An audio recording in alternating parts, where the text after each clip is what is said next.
So I'm back after taking a couple weeks off to go back home to the US to visit some family and friends. While I was there, I was able to get some videos, so let's see what I got.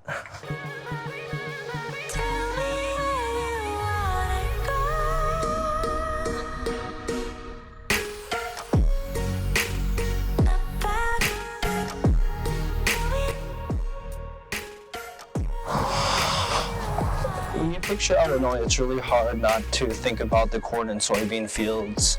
I grew up in a really small town of about 3,000 people, and so when I was interviewing to teach in Korea, when they asked me if I was used to rural areas, my idea of rural was different than where I'm at now, where there's 100,000 people living in the city.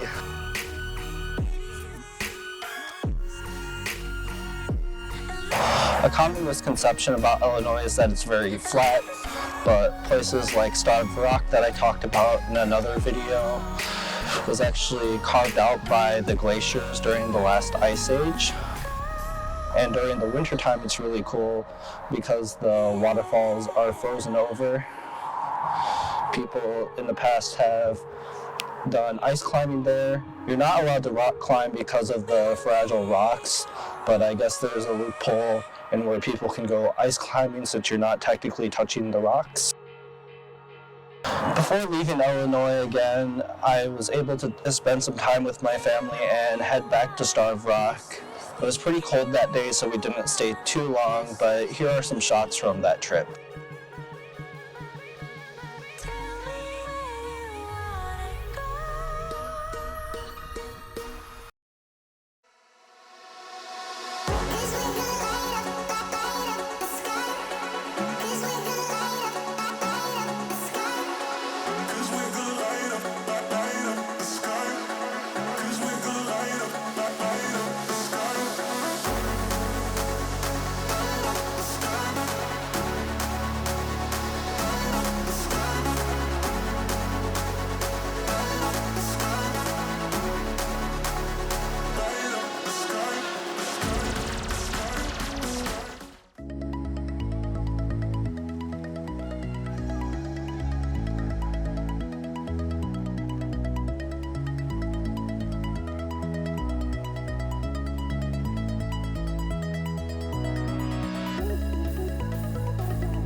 I really love seeing my family and friends when I can make the trip back home, but the flight is really long.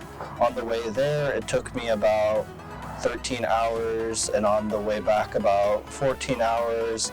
Then you've got to take into consideration the time zone differences and traveling to and from the airport. So on the way back, I really tried to get some rest. I think in total on my return trip, I ended up traveling for about 26 hours. But I have no regrets. It was a good opportunity to get away from teaching for a while and recharge for the next school year. And I'm really looking forward to seeing what this next year will bring.